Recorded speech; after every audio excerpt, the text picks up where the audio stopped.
السؤال المهم، انتوا في اداره نادي الزمالك واعلام نادي الزمالك الرسمي ليه شايفين الطبيعي غلط؟ يا جماعه انتوا ليه حابين تكونوا شواذ القاعده او شواذ الطبيعي؟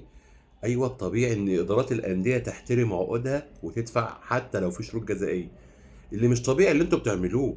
فانتوا تقارنوا الاهلي بالزمالك بأمارة ايه؟ طب ادارات هنا ناجحه، ادارات فاشله. فاشله بالواقع. هتقول لي هنا في فلوس وهنا ما فيش فلوس. بتقارن نفسك بيا ليه يا كحيان؟ عيش على قدك.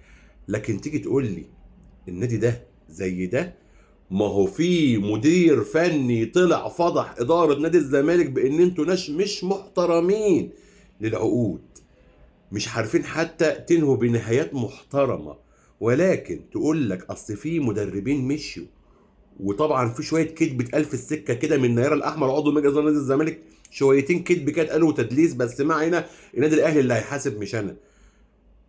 تقارنوا عدم الاحترام للعقود بالنادي الاهلي بيدفع شروط جزائيه وعشان كده مفيش مدربين هيروحوا يرفعوا قضيه؟ عجبت لك يا زمن.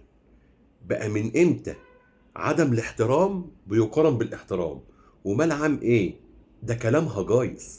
نادي الاهلي ماشي على الصراط المستقيم الانجح، ملناش دعوه بالفشله. لا مؤاخذه.